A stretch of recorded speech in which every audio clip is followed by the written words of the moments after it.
Hello Trainer-sans!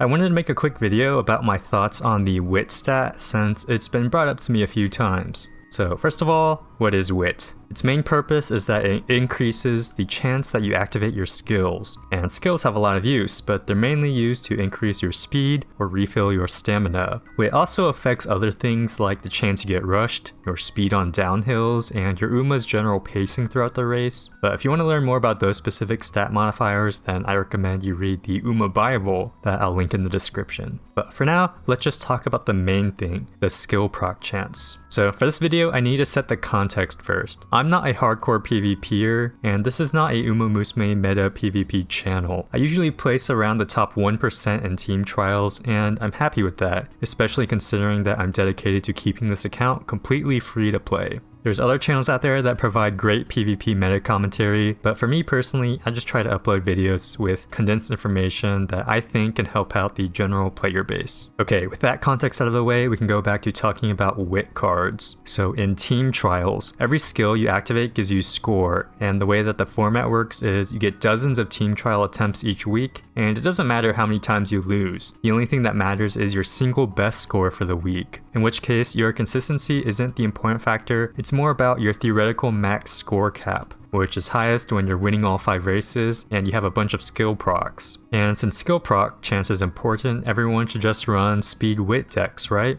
Well, no, it's not that easy. The hardest thing to deal with for speed wit decks is the stamina checks. Unless you're Bakshin or Urara, every Uma has a medium or long race in their career which requires you to meet the stamina check or you fail your career, so you can't just completely ignore stamina. PvP has an even stricter stamina requirement because you don't get that hidden 400 stamina bonus that you get in your URA career. For speed wit decks, the main way to get around this is to get a bunch of stamina skills, but as you're probably aware, it's not actually that easy to get many good stamina skill options. You could get a Super Creek to get that relatively consistent Swing Maestro event, but for the other stamina skills, you're going to have to either get the inconsistent support card skill hint events, or you'll get your stamina skills through legacy inspirations. Yes, stamina blue sparks can help out too, but I doubt that many of you guys currently have great 9-star stamina parents that also have a huge collection of great stamina white sparks. If you don't have the proper white sparks on your parents, well then, you might not be able to buy stamina skills if there's nothing to buy.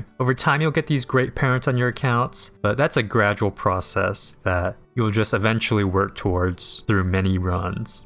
There's also the matter of wit decks being harder to pilot. Wit being a soft replacement for resting adds one more layer of decision making to your trainings, where it's not always obvious if you should do a wit training or a rest. You also need to be familiar with optional G1 races to have enough skill points to buy all those skills, adding another layer of balance between training and racing. As you become more experienced at making decisions, this becomes a bit less relevant, but it's still not something I'd recommend for people starting out with the game, or you might find yourself losing careers to having poor stats. And the last factor of wit builds is that, in my opinion, wit spam favors whales. Whales are able to cut those power, stamina, and even speed cards to add wit, because they're still able to cap speed with 2 max limit break speed SSRs. The raw stats that you gain from max limit break SSRs means that you're able to max speed still, and you're also able to meet your stamina checks and also get a strong level of power from the raw stats that those maxed SSRs bring. With a max Super Creek, you can now cut out that second stamina card to run an extra wit card and still meet your stamina goals.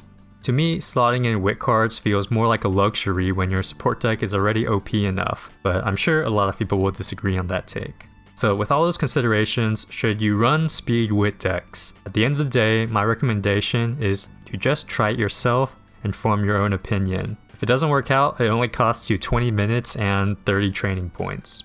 My opinion is based mainly from my own experiences, but I know that the cards that I have on my account also play a big factor. If you have tons of success wit spamming in team trials, particularly as a free-to-play, then please share your experiences. I'd love to hear more about it. I do like running wit for sprint PvP slots, but I personally enjoy running speed and stamina decks along with Kiryuin for a majority of my Uma careers. And I'll continue to do so, but I know that's definitely a personal preference and not something I'd recommend for everyone's playstyle. But I'm satisfied with my PvP performance, and I don't particularly care for being on the leaderboard. And if I end up losing 100 carats for eventually dropping into class 5, then I honestly won't be too upset. Anyways, as a final note, these thoughts are heavily centered around team trial performance, where skill procs gives you that extra value from points. In other content like legend races or champions meeting, skills are slightly less valuable, but obviously still good. Also, wit cards become a lot more valuable in future scenarios. This is mostly just for the URA scenario that we currently have, but that's a video for another time. As always, thank you guys for watching, and I'd like to hear your experiences on this topic. More videos in the future, so look forward to that. Make sure to give your Umas lots of head pats, and I'll see you around.